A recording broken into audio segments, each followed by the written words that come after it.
Hello friends, subscribe करें हमारे channel को और बेल आइकन को भी दबाएं ताकि सारी लेटेस्ट अपडेट और वीडियो आप तक पहुंचे सबसे पहले। Subscribe now and press the bell icon. Never miss an update. बिस्मिल्लाहिर्रहमानिर्रहीम। अस्सलाम वालेकुम जी डियर मेंबर्स। तहसीलदार जॉब का जो जीके का टैप पेपर है उसके नए मॉक टेस्ट के साथ आपके सामने हाजिर हैं। आज आपके लिए कुछ नई न्यूज़ भी लेके आया हूँ कि पंजाब पब्लिक सर्विस कमीशन ने कुछ पेपर्स का जो है वो शेड्यूल बना लिया है, शेड्यूल जो है वो इशू कर दिया है। उसमें तहसीलदार का तो सबको पता ही है कि एक पेपर हो गया, दूसरा संडे को है। उसके अलावा जो स्पेशल एजुकेशन में BS16 पे असिस्टेंट की जॉब थी उसका पेपर भी नेक्स्ट वीकेंड में हो रहा है 21 नवंबर को। Assistant BS16 special education department में जो पंजाब पब्लिक सर्विस कमीशन के थ्रू है वो 21 नवंबर को हो रहा है। उसके अलावा एक बहुत ही इंपॉर्टेंट पेपर है जिसपे बहुत लोगों ने अप्लाई किया है, जूनियर क्लर्क इन पंजाब पुलिस। पंजाब पुलिस में जो जूनियर क्लर्क की पोस्ट है 134 सीट्स थी शायद, उसका जो टेस्ट है वो भी 21 नवंबर को जो है वो शेड्यूल हो गया। ये जूनियर क्लर्क और तहसीलदार, जूनियर क्लर्क और असिस्टेंट से रिलेटेड यहाँ पे देखें, यहाँ पे दोनों पे वीडियोस बनी हुई हैं। यहाँ पे how to pass junior clerk, यहाँ पे जूनियर क्लर्क का जो पेपर पैटर्न वगैरह है, ये जूनियर क्लर्क की जॉब ड्यूटीज और जॉब डिस्क्रिप्शन है। इसी तरह से यहाँ पे how to pass assistant paper है, असिस्टेंट का पेपर पैटर्न वगैरह सिलेबस है। यहाँ पे जॉब ड्यूटीज और जॉब डिस्क्रिप्शन के असिस्टेंट जो है वो डिपार्टमेंट में, मुख्तलिफ डिपार्टमेंट में क्या क्या काम करता है, क्या क्या जॉब रिस्पॉन्सिबिलिटीज हैं। उसके बाद जो नेक्स्ट पेपर है वो नायब तहसीलदार का है, वो है 28 नवंबर को। नायब तहसीलदार का 28 नवंबर को पेपर शेड्यूल हुआ है। तो जिन्होंने तहसीलदार पे अप्लाई किया था उनके पेपर हो गए हैं, उनको आइडिया भी हो गया होगा कि पेपर किस तरह का होगा। तो नायब तहसीलदार का पेपर भी सेम पैटर्न पे होगा। आज हम दूसरा पेपर लेके आए जनरल नॉलेज का मॉडल पेपर या मॉक टेस्ट इसको आप कह सकते हैं, जो अदनान अंसारी साहब ने बनाया है। पहले भी मैंने आप लोगों को बताया था कि उनकी एकेडमी जो है वो नॉलेज डिपू के नाम से वो एकेडमी चला रहे हैं और अच्छा पेपर बनाते हैं। अगर आप लोग ट्रेनिंग लेना चाहें तो उनका मैं नंबर भी इस स्क्रीन पे शो कर दूंगा, या नॉलेज डिपू के नाम से आप सर्च भी कर सकते हैं। तो आप उनकी क्लास भी ले सकते हैं, ऑनलाइन जूम के थ्रू वे क्लास लेते हैं। तो चलिए चलते हैं नेक्स्ट पेपर के सोल्यूशन पे। उससे पहले आप लोगों से रिक्वेस्ट है कि अगर आपने government jobs and official channel अभी तक सब्सक्राइब नहीं किया है, इसको सब्सक्राइब कर लीजिए। साथ में बेल आइकन होगा, उसको प्रेस करके ऑल का नोटिफिकेशन जो है वो ऑन कर लें, ताकि नेक्स्ट जो भी मैं पेपर अपलोड करूं, कोई तैयारी के लिए डाटा अपलोड करूं, या आप लोगों को किसी PPSC FPSC पेपर के बारे में कोई इंपॉर्टेंट न्यूज़ यहाँ पे शेयर करूं, वो आपको मिल जाए टाइम से पहले और आप उसकी तैयारी जो है वो अच्छी तरह से कर सकें। तो चलिए चलते हैं नेक्स्ट पेपर पे। यहाँ पे देखें जी, हमने जो इंग्लिश के पेपर हैं ये भी तीनों कर लिए थे पेपर से पहले। आज कल हमने पहला पेपर किया था, आज दूसरा करेंगे। यहाँ पे 3 पेपर जो है यहाँ पे अपलोड हो चुके हैं। आज हम दूसरा पेपर सॉल्व करेंगे।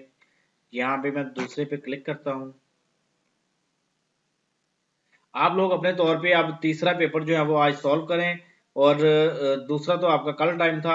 आज मैं उसका सोल्यूशन दे रहा हूँ आपको, ताकि आप लोगों ने सॉल्व कर लिया होगा और आप इस सोल्यूशन के साथ कंपेयर करके अपने मार्क्स चेक कर सकें। आज आपने साथ साथ तीसरा टेस्ट भी करना है इंशाल्लाह। उसकी वीडियो आपको कल मिलेगी, उसका सोल्यूशन, और उसको भी आप लोग कंपेयर करके अपने मार्क्स जो है वो चेक कर सकेंगे। ये ओवरऑल जो मॉक टेस्ट है इसका नंबर 5 है, क्योंकि 3 जो है वो इंग्लिश के हो चुके हैं और अब चौथा जीके का था, और अब 5वां जो है ये भी जीके का है जो। तो चलिए अब पेपर को जो है वो सॉल्व करते हैं। पहला क्वेश्चन जो Urdu was declared national language of Pakistan इन अप्रैल 1950, अप्रैल 1955, 54, 52। इसका जो राइट आंसर है वो 54 है। 1954 में उर्दू को जो है वो नेशनल लैंग्वेज का जो है वो दर्जा दिया गया, ऑफिशियल तौर पर नेशनल लैंग्वेज एक्सेप्ट किया गया। नेक्स्ट क्वेश्चन है जी, Sassi Punnu is a love story of Punjabi, Pashto, Sindhi, Saraiki. के इसमें से सस्सी पुन्नू जो लव स्टोरी है वो कौन सी लैंग्वेज की है, कौन सी ट्रेडिशन की है? इसका राइट आंसर जो है वो सी ऑप्शन है, सिंधी। उसके बाद है खुश्ता इज द फर्स्ट साहिब दीवान पोइट ऑफ पश्तो, बलोची, सिंधी, पंजाबी। तो इसका राइट आंसर जो है वो पंजाबी है, डी ऑप्शन। आप लोगों से रिक्वेस्ट है कि आप लोग कॉपी पेंसिल उठा लें, साथ में नोट करते जाएं, ताकि आपको बार बार वो ना हो। ये कुछ बातें जो साथ साथ मैं बताऊंगा वो आपके नोट करने वाली भी हैं, और आप उसको फिर अपने आंसर्स को खुद से जो सॉल्व किया उसके साथ कंपेयर करें और देखें आपका क्या रिजल्ट बनता है। अगर आपका रिजल्ट 80-85 प्लस आता है इसके करीब, तो समझिए आपकी तैयारी अच्छी है। अगर इससे कम आता है तो आपको तैयारी की जरूरत है। नेक्स्ट क्वेश्चन है जी, name the musician who compose the national anthem, के जो पाकिस्तान का कौमी तराना है वो किन्होंने कंपोज किया था। ये बात हो रही है उसकी टोन्स की, कि जो म्यूजिक है वो किन्होंने कंपोज किया। ये इनका नाम है जी अहमद गुलाम अली चागला, इन्होंने कंपोज किया था। यहाँ पे एक बात याद रखें, यहाँ पे दो ऑप्शन हो सकती हैं पेपर में। अहमद गुलाम अली चागला के साथ हफीज जलंधरी साहब का नाम भी आ सकता है। ये एक इसमें डिफरेंस है कि जो अहमद गुलाम अली चागला साहब है इन्होंने उसका म्यूजिक कंपोज किया था, और हफीज अली जलंधरी साहब जो हैं उन्होंने इसके जो लिरिक्स हैं, इसके शेर जो हैं वो लिखे थे। ये बातें आपने दोनों याद रखनी है। और ये गुलाम अली चागला साहब ने 1949 में कंपोज किया था, 1949 में कंपोज किया था। जबकि जो इसके शेर हैं हफीज जलंधरी साहब ने 1952 में लिखे हैं, और ये 1954 में ये गवर्नमेंट ने ऑफिशियली तौर पे इसको पाकिस्तान को कौमी तराना डिक्लेयर कर दिया। उसके बाद how many lines are in national anthem, इसमें 15 लाइंस हैं। आप कौमी तराना पाकिस्तान का जो है उसकी लाइन चेक करें तो टोटल 15 लाइंस हैं।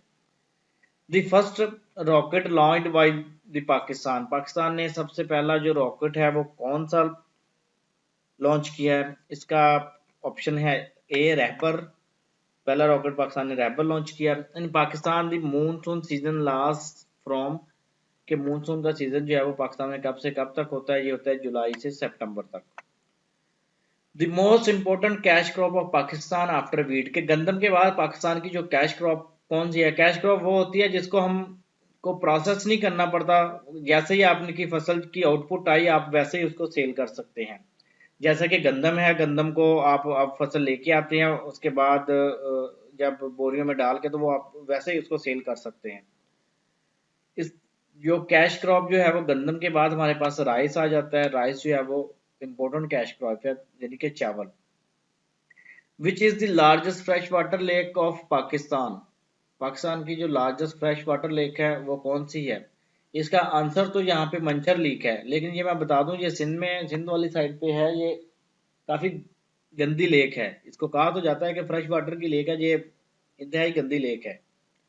लेकिन आपने आंसर में यही लिखना है क्योंकि ये फ्रेश वाटर लेक है।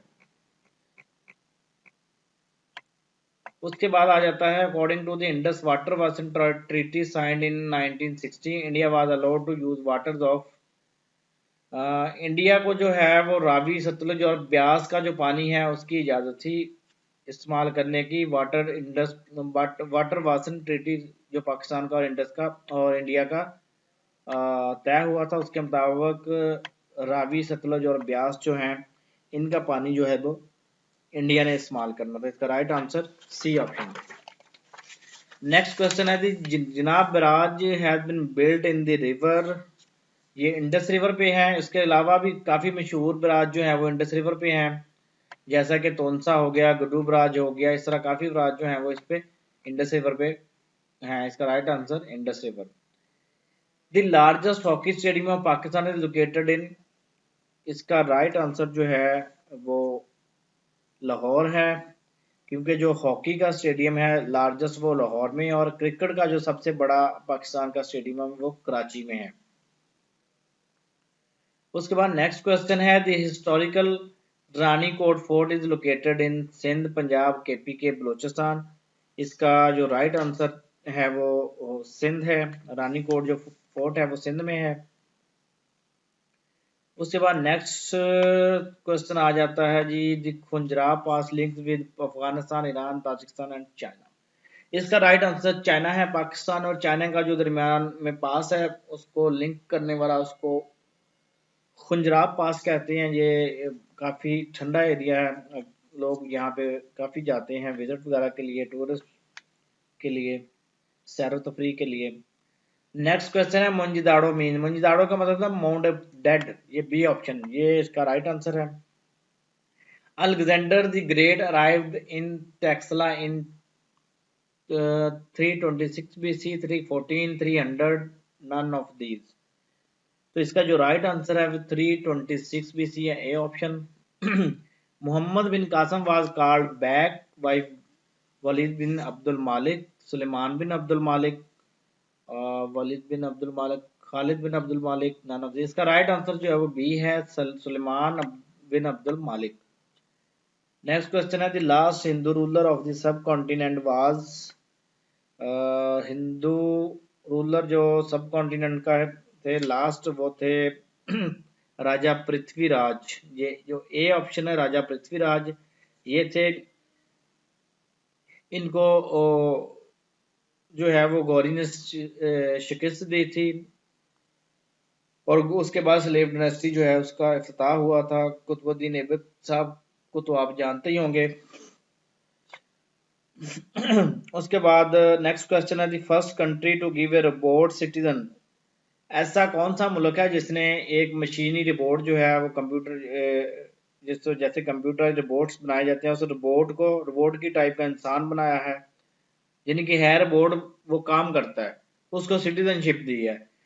ये सिर्फ और सिर्फ एक कंट्री ने दी है और वो है सऊदी अरेबिया। सऊदी अरेबिया ने रिसेंटली एक कंप्यूटर रोबोट को एक नेशनलिटी दे दिया, जैसे एक इंसान को नेशनलिटी होती है वैसे ही एक रोबोट को दे दिया। इसका राइट आंसर बी ऑप्शन।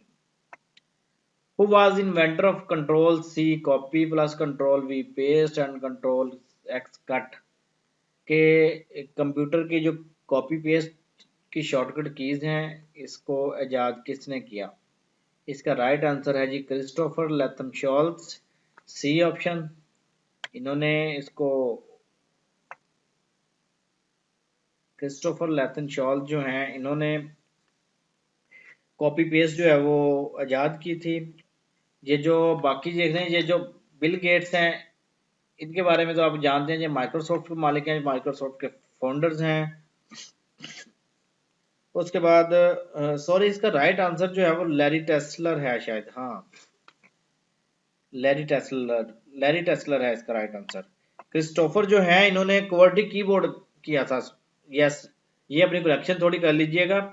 यहाँ पे 21st जो क्वेश्चन है, who was the inventor of control C copy paste का जो इन्वेंटर है वो कौन थे? वो लैरी टेस्लर हैं, क्योंकि लैरी टेस्लर जो है इन्होंने कॉपी पेस्ट इजाद किया था। क्रिस्टोफर लैथम शॉल्ट्ज जो हैं इन्होंने क्वर्टी कीबोर्ड जो अभी हम करंटली यूज करते हैं QWERTY वाला कीबोर्ड जो तरतीब वाला है, ये इन्होंने इजाद किया था क्रिस्टोफर ने। और जो जो हैं दूसरे बिल गेट्स, ये माइक्रोसॉफ्ट के फाउंडर्स हैं। तो ये अपनी करेक्शन कर लें, इसका बी ऑप्शन जो है वो करेक्ट है। What do you call a single point on a computer screen? Computer पे जो एक सिंगल पॉइंट होता है इसको क्या बोलते हैं? इसको पिक्सल बोलते हैं और मल्टीपल पिक्सल जो है वो मिलके पिक्चर बनती है। नेक्स्ट क्वेश्चन है, third generation computers were developing during 1940 1956 1956 to 1963। इसका राइट आंसर है जी सी, क्योंकि फर्स्ट जनरेशन जो है वो 1940 से 1956 तक है, सेकंड जनरेशन जो है वो 1956 से 1963 और थर्ड जनरेशन जो है वो कब है 1964 से 1971 तक। और ये बात याद रखें, बल्कि नेक्स्ट क्वेश्चन भी है मैं वहीं पे आपको समझा देता हूँ। The second generation computer use for circuitry के उसमें कौन से सर्किट यूज हुए हैं? इसमें जो सबसे पहले थे उसमें ट्रांजिस्टर यूज हुए थे, ये जो फर्स्ट जनरेशन थी। जो सेकंड थे उसमें वैक्यूम ट्यूब इस्तेमाल हुई थी। थर्ड जनरेशन में इंटीग्रेटेड सर्किट इस्तेमाल हुए थे और फोर्थ जनरेशन में माइक्रो प्रोसेसर आ गए थे। तो इसका राइट आंसर जो है वो वैक्यूम ट्यूब से बी है। नेक्स्ट क्वेश्चन है जी, language were use in first generation computer. इनमें से कौन सी लैंग्वेज है जो फर्स्ट जनरेशन कंप्यूटर में इस्तेमाल की गई थी? पहली ऑप्शन है जी assembly language, machine language, high level language, none of these. इसमें जो मशीन लेवल लैंग्वेज है ये फर्स्ट जनरेशन में इस्तेमाल की गई थी। इसका राइट आंसर बी है। Which of the following is not a programming language? Basic, Pascal, laser. Laser जो है ये कोई लैंग्वेज नहीं है। लेज़र तो एक बीम होती है जिसको लेज़र लाइट आपका तो आप लोगों को मालूम होगा, इसलिए ये ऑप्शन जो है सी ये इसका राइट आंसर है। नेक्स्ट क्वेश्चन है Visual FoxPro. Visual FoxPro जो है एक मेडिसिन है, एक डिसीज है, कंप्यूटर लैंग्वेज है, नन ऑफ दीज। ये एक कंप्यूटर लैंग्वेज है Visual FoxPro. Next question पे आ जाए, which of the following is the unit of express the memory of a computer. Computer की मेमोरी का जो सबसे स्मॉलेस्ट यूनिट है वो बिट है। सबसे स्मॉलेस्ट यूनिट बिट है, उसके बाद निबल है, निबल के बाद बाइट है, फिर किलोबाइट है, फिर मेगाबाइट है, फिर गीगाबाइट है, इस तरह टेराबाइट है, इस तरह आगे आप जाते जाएंगे, लेकिन सबसे स्मॉलेस्ट यूनिट जो है वो बिट है। और यहाँ पे मेमोरी यूनिट उन्होंने कहा कि इसमें से कौन सा है जो कंप्यूटर की मेमोरी को शो करता है, कंपाइलर, बस, बाइट, नन ऑफ दीज। तो इसमें यह बाइट ऑप्शन है, ये करेक्ट ऑप्शन है। एक बाइट में 8 बिट्स होते हैं और एक निबल जो है उसमें 4 बिट्स होते हैं, 2 निबल्स बन के एक बाइट बनता है। Which was the first company in the world to manufacture computers for commercial use? ये बात याद रखें, कमर्शियल यूज जो है कंप्यूटर में फर्स्ट टाइम जो है वो IBM कंपनी ने इंट्रोड्यूस करवाए थे। आप लोग अगर आप लोगों ने देखे हों, जब जिस दौर में किसी किसी के पास कंप्यूटर होता था, किसी बड़ी मार्केट्स में या किसी अमीर घर में समझ लें, उनके पास एक बड़ा सा मॉनिटर पड़ा होता था, और उस समय एलसीडी तो थी नहीं, बड़ा सा मॉनिटर होता था और सिस्टम होता था बड़ा, एक डेस्कटॉप टाइप का वो सीपीयू होता था।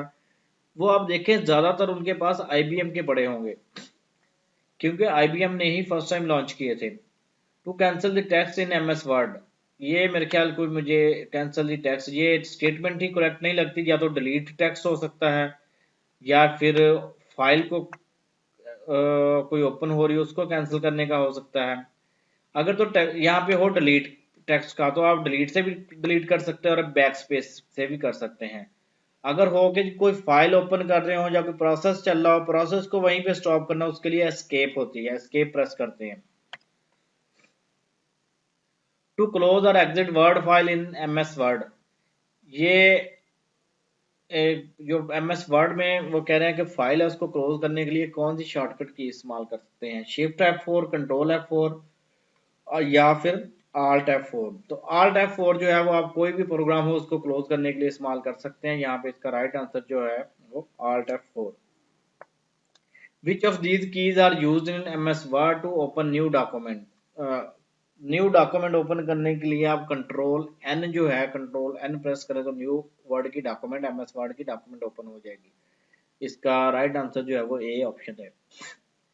Next question, to justify the paragraph in MS Word, control J option जो A ऑप्शन है वो आपकी करेक्ट है।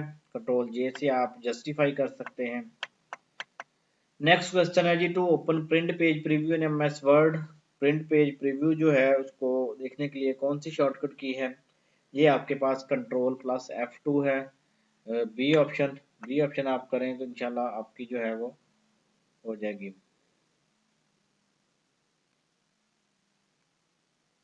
तो जी कंट्रोल F2 जो है ये जस्टिफाई के लिए यूज की जाती है। उसके बाद है to replace text in MS Word, कि MS वर्ड जो है उसमें टेक्स्ट को रिप्लेस करने के लिए कौन सी फाइल है। टेक्स्ट क्या, कोई भी वर्ड रिप्लेस करना हो, कुछ भी आप उसमें कंट्रोल H करेंगे, उसको फाइंड करके उसको रिप्लेस कर देंगे। यहाँ पे कंट्रोल H की ऑप्शन जो है वो C ये करेक्ट ऑप्शन है। इंसर्ट हाइपरलिंक इन MS वर्ड, MS वर्ड में हाइपरलिंक जो है वो ऐड करने के लिए कौन सी की इस्तेमाल होती है। ये कंट्रोल K है, कंट्रोल K आप प्रेस करें तो हाइपरलिंक जो है वो वहां पे ऑप्शन आ जाएगी। नेक्स्ट क्वेश्चन है जी, is not a part of MS word document, इसमें quick access tool bar, start menu button, home panel, view option. उन्होंने पूछा जी कि इसमें MS वर्ड जो है डॉक्यूमेंट, इसमें से इनमें से कौन सी चीज नहीं होती। इसमें स्टार्ट मेन्यू जो है ये विंडो का होता है। यहाँ पे आप देखें ये जो स्टार्ट मेन्यू है ये विंडो का होता है, इसमें वर्ड का कोई ताल्लुक नहीं है। इसका राइट आंसर जो है वो आप स्टार्ट मेन्यू सेलेक्ट करें, बी ऑप्शन। नेक्स्ट क्वेश्चन है जी, question number 38, name of a word document, the name of a word document displays in ribbon, title bar, C status bar, home tab. तो जो document का name है वो title bar में show होता है, टाइटल बार इसका राइट आंसर है। What is the blank space outside the printing area on A page? Printing area के जो साइडों पे या साइडों पे खाली जगह शो हो रही होती है उसको आप क्या बोलते हैं? Clip art, margin, header, footer. तो इसको मार्जिन बोलते हैं कि आपने कितना मार्जिन छोड़ के उसकी प्रिंटिंग टेक्स्ट जो है वो प्रिंट हुआ हो आपका, लेफ्ट साइड पे कितना मार्जिन छोड़ के प्रिंटिंग शुरू हो, राइट साइड पे कितना मार्जिन छोड़ के। विच of the following software is use for making resume? क्या आपकी जो सीवी बनाई जाती है वो कौन से सॉफ्टवेयर में बनाई जाती है? ये एमएस वर्ड डॉक्यूमेंट है, वर्ड है, एमएस वर्ड में आपकी सारी डॉक्यूमेंट जो है वो एमएस वर्ड में बनाई जाती हैं। Which of these keys used to fill down command to copy the contents and format of the topmost cell of a selected range into the cell below?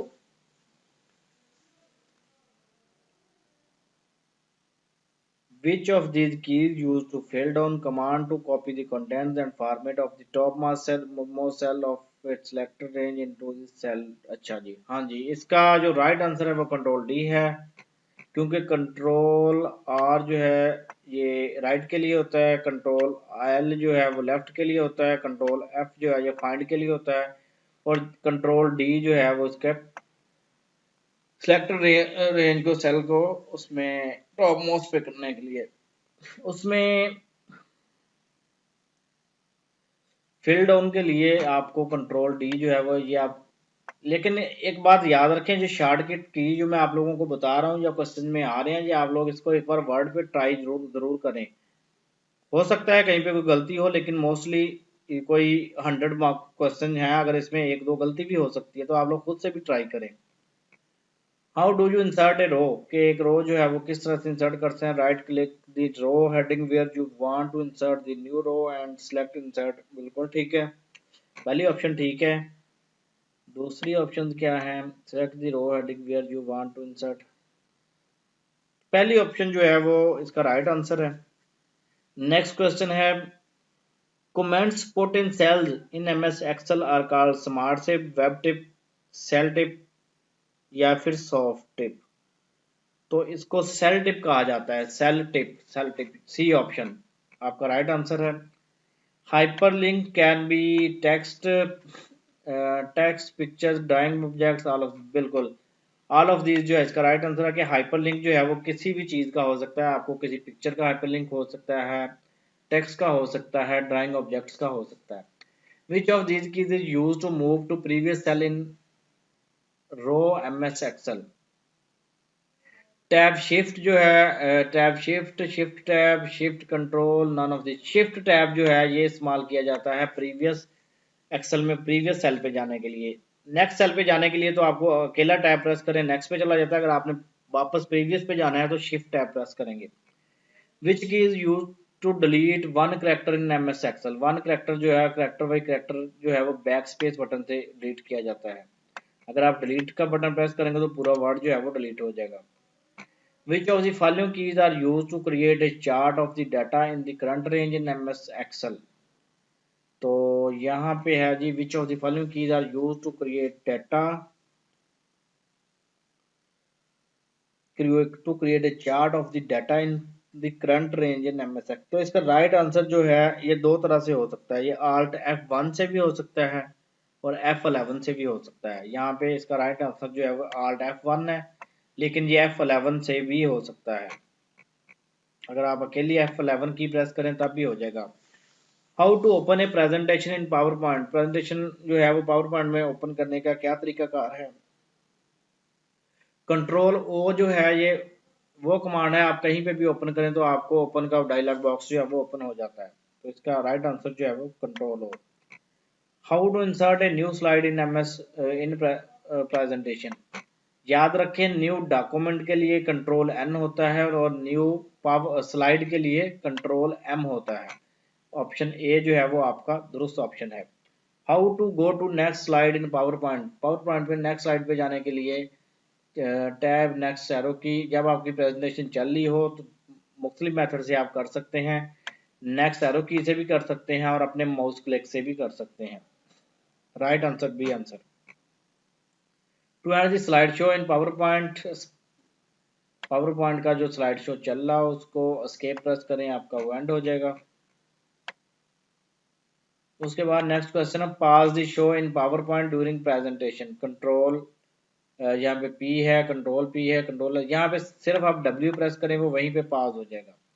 To centre align the text in PowerPoint control E press करें, आपका text जो है वो centre align हो जाएगा। To justify the text in PowerPoint वही control J, जो मैं ऑलरेडी बता चुका हूँ, जस्टिफिकेशन के लिए कंट्रोल J होता है। नेक्स्ट क्वेश्चन है जी communication between a computer and a keyboard involves transmission.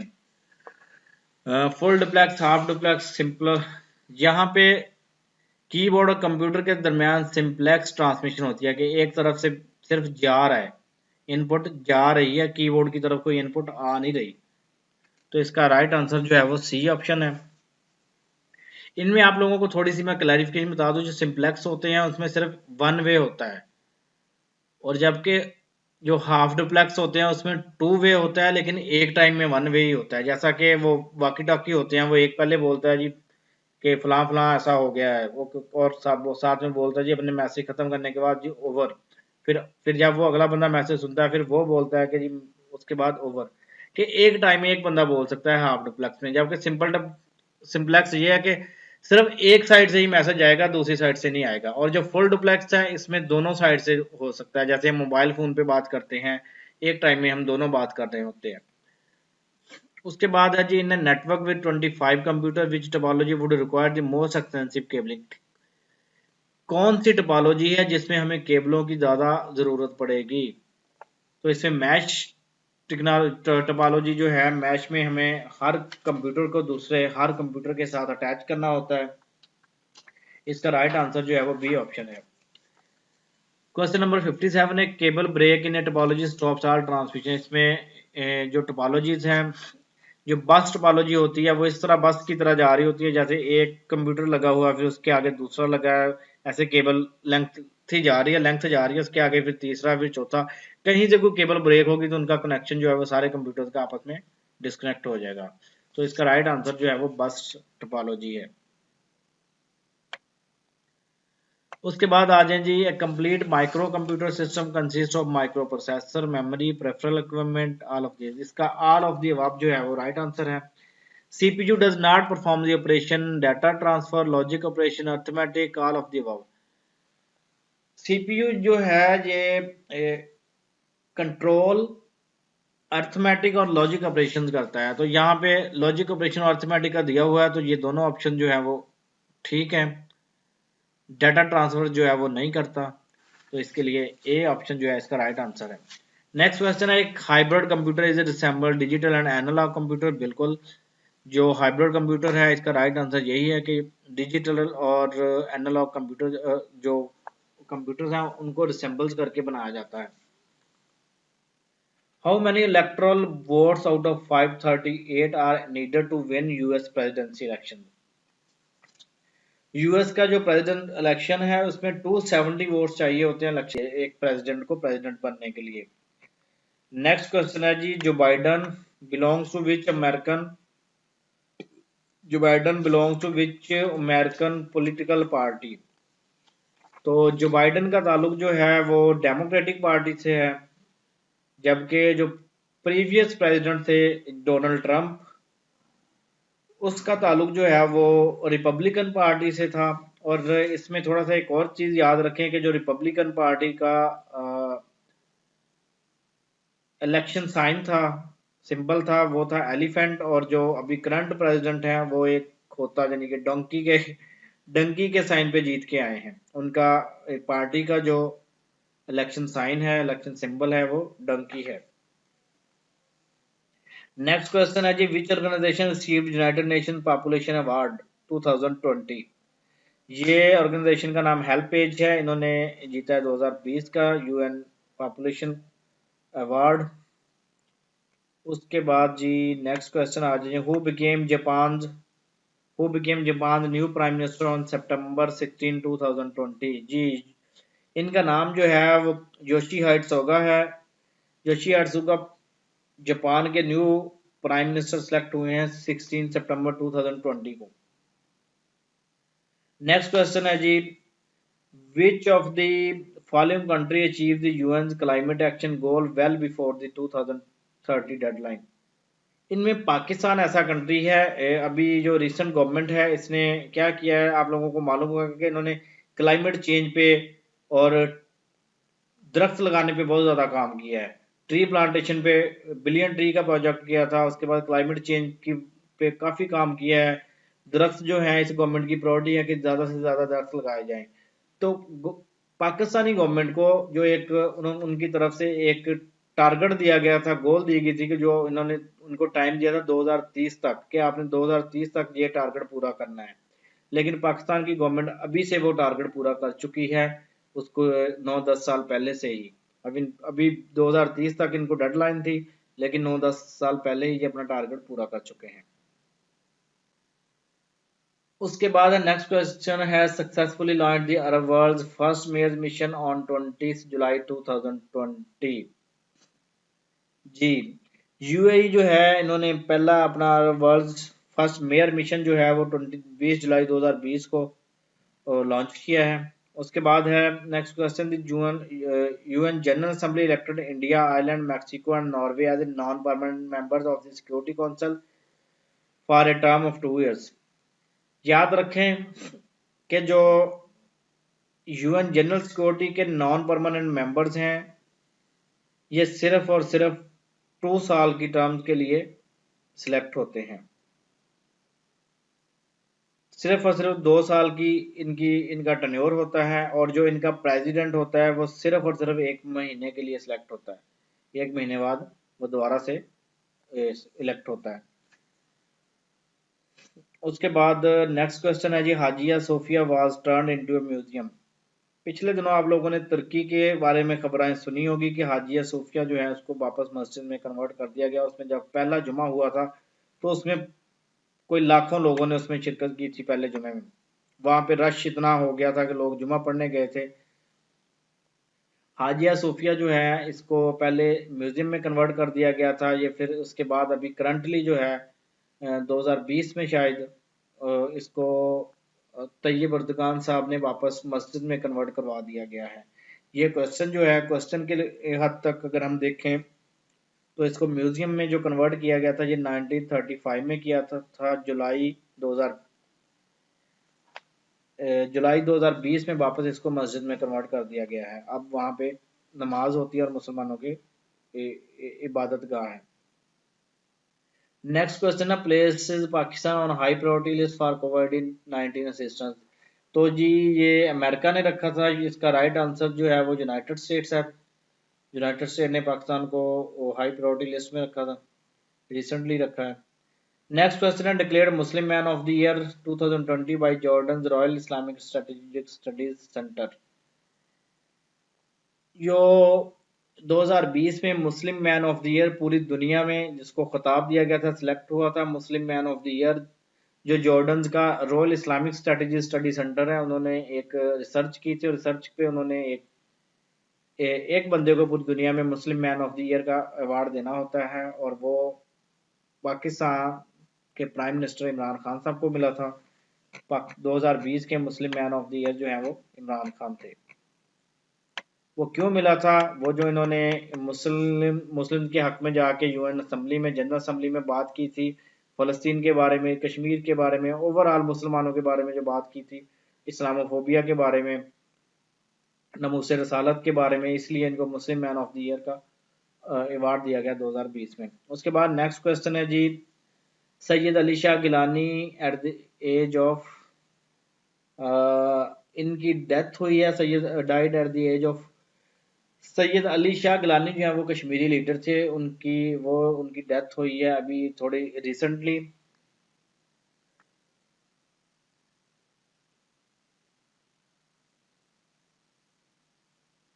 ये मेरे पास क्वेश्चन जो है, Syed Ali Shah Geelani died at the age of 19, अच्छा 19, यहाँ पे 1932 आएगा क्योंकि यहाँ पे 1932 आ गया। 1932 में वो काफ़ी बुजुर्ग हो सके, 1932 में उनकी डेथ हुई है, अभी रिसेंटली हुई है। एग्जैक्ट डेट मुझे अभी याद नहीं है, लेकिन हुई 92 ईयर्स की एज में है। Who is the current chairman of Federal Board of Revenue? Federal Board of Revenue के current chairman doctor Ishfaq Ahmad साहब हैं। नेक्स्ट क्वेश्चन है the only athlete to reach K2 base camp on bike is? K2 जो है वो सिर्फ और सिर्फ एक इंसान ने बाइक पे उस पे बेस पे गया है और वो एक फीमेल है, पाकिस्तानी फीमेल है जिनका नाम समर खान है। B option. इनके बारे में आप नेट से सर्च भी कर सकते हैं। ये बाइक पे ट्रैवल किया है इन्होंने K2। ये एक और सबसे बड़ी बात, ये एक फीमेल है और 30 इयर्स की फीमेल तो नहीं कहें या लड़की कहें, 30 इयर्स इनकी एज है और ये एक माउंटेनर है। नेक्स्ट क्वेश्चन है जी world youth scrabble championship 2021। World youth scrabble championship 2021 won by Syed Imad. इसका राइट आंसर सैयद इमाद ही है। ए ऑप्शन जो है वो इसका राइट आंसर है। Pakistan conducted a successful test flight of multi-launch rocket system Fateh 1 on 23rd August, 24, 25th August 20। तो इसका राइट आंसर जो है वो 24 अगस्त है। 24 अगस्त को पाकिस्तान ने इसका कामयाब तजर्बा किया है। First Pakistani women to climb Gasherbrum two 8035 meter is Samina Baig, Samar Khan, Naila Kiani, none of these. तो इसका जो राइट आंसर है वो नाइला कियानी है। उसके बाद नेक्स्ट क्वेश्चन आ जाता है जी is to be the first province Pakistan to launch air ambulance service. बिल्कुल कि पाकिस्तान का कौन सा प्रोविंस है जिसने एयर एम्बुलेंस जो है वो लॉन्च की है? ये अभी रिसेंटली उस्मान बुज़दार साहब जो सीएम पंजाब है उन्होंने लॉन्च की है। तो इसका राइट आंसर जो है वो बी ऑप्शन है। सीएम उस्मान बुज़दार साहब जो उन्होंने ये लॉन्च किया। चलो कोई काम तो अच्छा हुआ। After how many years New Zealand cricket team were scheduled to tour Pakistan? कि न्यूजीलैंड की टीम जो है वो उन्होंने कितनी देर बाद पाकिस्तान का जो टूर किया था? ये 18 साल है इसका टेन्योर। ये 18 साल बाद पाकिस्तान विजिट कर रहे थे और ये नाराज होकर चले गए थे। अब दोबारा नेक्स्ट ईयर आएंगे खेलने के लिए। Who is the current chief justice of Balochistan high court? 77 question है who is the current chief justice of Balochistan high court. तो ये इसका जो राइट आंसर है वो जस्टिस नईम अख्तर अफगान साहब हैं। B option. उसके बाद नेक्स्ट क्वेश्चन है who is the current prime minister of Azad Jammu and Kashmir? Azad Jammu and Kashmir के भी जो रिसेंट इलेक्शन हुए थे उनमें सरदार अब्दुल कयूम खान न्याजी साहब इलेक्ट हुए थे। इनके रिसेंट जो प्राइम मिनिस्टर। उसके बाद नेक्स्ट क्वेश्चन है जी Sardar Abdul Qayyum Khan Niazi elected as prime minister. जी ये कितने प्राइम मिनिस्टर जो है वो कश्मीर के इलेक्ट हुए हैं? तो ये 13 है। D option. ये 13वें प्राइम मिनिस्टर हैं कश्मीर के। Who is the current chairman of China Pakistan economic corridor? ये खालिद मंसूर साहब हैं जो China Pakistan economic corridor authority जो है CPEC के उसके करंट जो चेयरमैन है खालिद मंसूर साहब। C option is the right answer. What is the real name of Imam Abu Hanifa? इमाम अबू हनीफा जो है थे उनका रियल नेम नुमान था। इसका राइट आंसर नुमान है। B option. How much is the rate of ushr on the produce of artificially irrigated land? इसका 120 होता है और जो काश्तकारी वाली होती है उसका 110 होता है। इसका राइट आंसर जो है वो 120 है। जो आर्टिफिशियल है उसका 120 और जो काश्त वाली है उसका 110। Prophet Sheesh अलैहिस्सलाम was the son of हजरत आदम अलैहिस्सलाम, eldest, middle, youngest या फिर none of these? इसका राइट आंसर जो है वो यंगेस्ट है। यंगेस्ट बेटे थे। Azaab of mosquitoes was sent to the nation of which prophet? कि कौन सी नबी की जो कौम थी जिन पे मच्छरों और मक्खियों का अजाब जो है वो नाजल हुआ था? ये हजरत इब्राहिम अलैहिस्सलाम की कौम थी।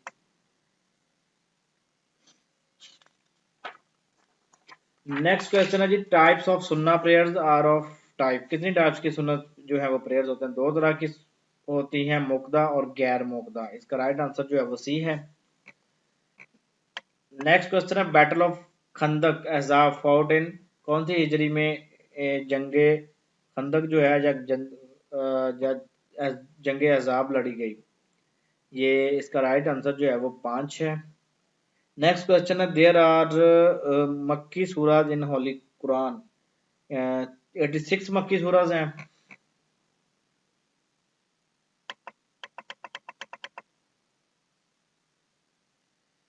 नेक्स्ट क्वेश्चन है जी हज मेड कंपलसरी इन एज, 9 हिजरी में हज जो है वो कंपलसरी हुआ। इन विच सूरा हज हैज बीन कमांडेड, कौन सी सूरा में हज के जो है वो अहकामात जारी हुए हैं? सूरा अल बकरा। सूरा अल बकरा में हज के बारे में कहा गया, और इसके अलावा सूरा बकरा जो है वो कुरान शरीफ की सबसे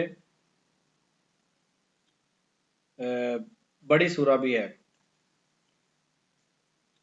Which two prayers are offered together at Muzdalifah on the 9th Dhul-Hajj? असर मगरब, जोहर असर, मगरब इशा, इशा फजर। यहाँ पे इकट्ठी जो है वो मगरब और इशा जो है वो पढ़ी जाती है। उसके बाद नेक्स्ट उर्दू के क्वेश्चन आ गए हैं। हरफाना का मफहूम, हरफाना का मतलब होता है इल्जाम आना, तो इसका ऑप्शन जो है वो बी। नेक्स्ट क्वेश्चन शिकवा और जवाबी शिकवा नामी नज़्म अल्लामा इकबाल के कौन से मजमुआ कलाम से हैं? तो ये इसकी ऑप्शन डी बांगे दरा।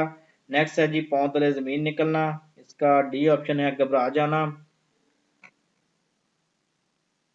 नेक्स्ट क्वेश्चन है जी लफ्ज़ उर्दू का लगवी मानी लश्कर का है, ए ऑप्शन। उसके बाद फारसी में लिखे गए मशहूर किताब तर्क बाबरी का ताल्लुक अब अदब की किस सनफ से है? इसमें आप बीती जो है ए ऑप्शन। मंदरजाल शेर किसका है? बातल से दबने वाले आसमां नहीं हम, सो बार कर चुका है तो इम्तिहान हमारा, ये इलामा इकबाल साहब का है शेर। उसके बाद जी नेक्स्ट क्वेश्चन है आंखें फेर लेना का मतलब। आंखें फेर लेना का मतलब है कि जी बेमरब्बत हो जाना। राइट आंसर जो है वो बेमरब्बत हो जाना, ऑप्शन सी। हमदर्द नामी अखबार किसने जारी किया? मौलाना मोहम्मद अली जौहर साहब, डी ऑप्शन। कौन सा मुगल बादशाह उर्दू का नामवर शायर था? बहादुर शाह जफर साहब, जिनको बाद में रंगून में कैद कर दिया गया था।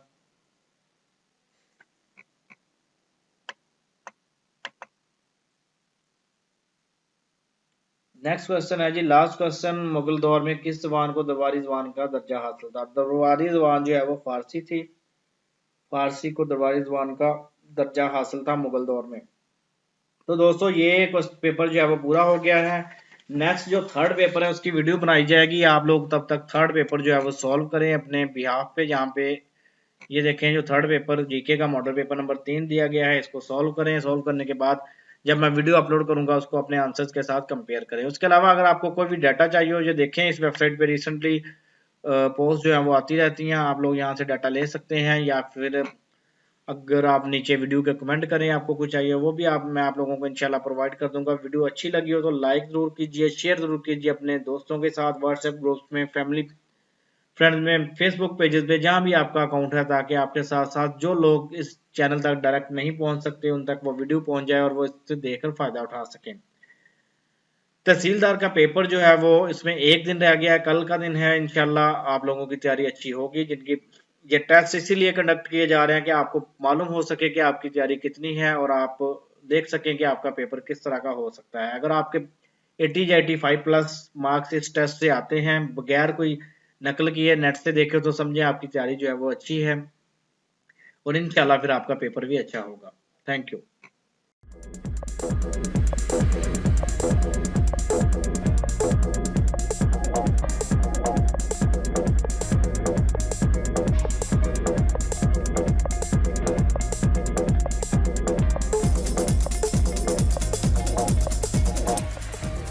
Subscribe now and press the bell icon. Never miss an update.